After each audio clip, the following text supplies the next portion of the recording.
نحمده ونصلي ونسلم على رسوله الكريم أما بعد فأعوذ بالله من الشيطان الرجيم بسم الله الرحمن الرحيم وعباد الرحمن الذين يمشون على الأرض هونا وإذا خاطبهم الجاهلون قالوا سلاما صدق الله العظيم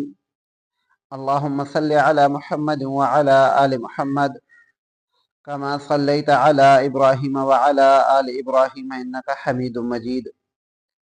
اللهم بارك على محمد وعلى آل محمد كما باركت على إبراهيم وعلى آل إبراهيم إنك حميد مجيد معزز سامعین اکرام، آج انشاءاللہ اللہ رب العالمین کے نیک بندوں کی کچھ صفات جو قرآن مجید نے بیان کی ہیں آپ کے سامنے بیان کروں گا۔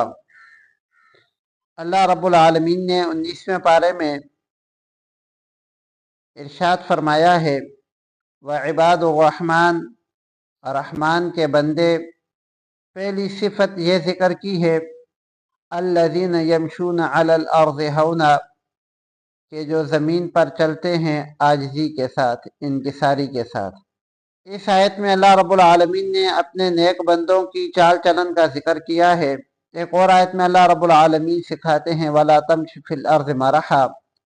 اور زمین میں تکبر سے نہ چلو۔ إِنَّكَ لَن تَخْرِقَ الْأَرْضَ وَلَن تَبْلُغَ الْجِبَالَ طُولًا، کیونکہ نہ تو تم زمین کو پھاڑ سکتے ہو اور نہ ہی پہاڑوں کی بلندی کو پہنچ سکتے ہو، تو پھر اکڑنا کس بات کا؟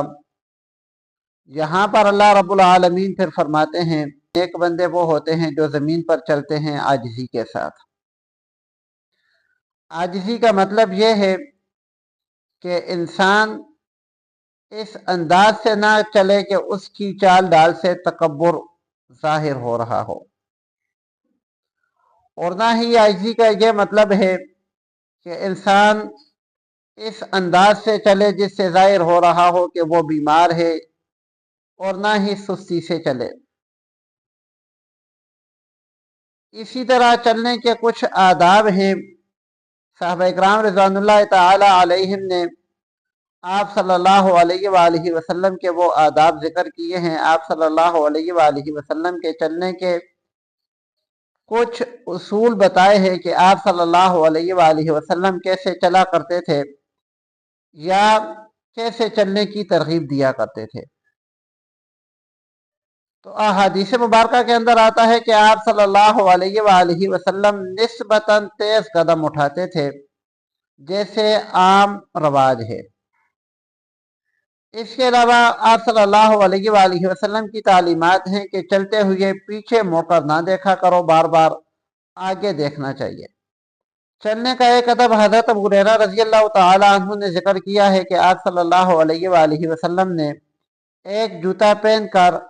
اور ایک پاؤں ننگا ایسا چلنے سے منع فرمایا ہے، بلکہ یا تو انسان دونوں جوتے پہن کر چلے یا ننگا چلے۔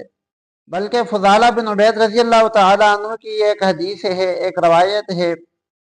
وہ فرماتے ہیں کہ آپ صلی اللہ علیہ وآلہ وسلم نے ترغیب دی ہے کہ انسان کو کبھی کبھار ننگے پاؤں بھی چلنا چاہیے۔ بہرحال ننگے پاؤں چلنا یا دونوں جوتے پہن کر چلنا یہ تو ٹھیک ہے، ایک جوتا پہن کر اور ایک پہنا ہوا نہ ہو تو ایسے چلنا یہ صحیح نہیں ہے۔ چلنے کا ایک اور ادب یہ ہے کہ انسان جب بھی چلے تو نظریں جھکا کر چلے، انسان کی نظر جھکی ہوئی ہو، ادھر ادھر دیکھنا، ادھر ادھر جھانکنا یہ چلنے کے آداب کے خلاف ہے۔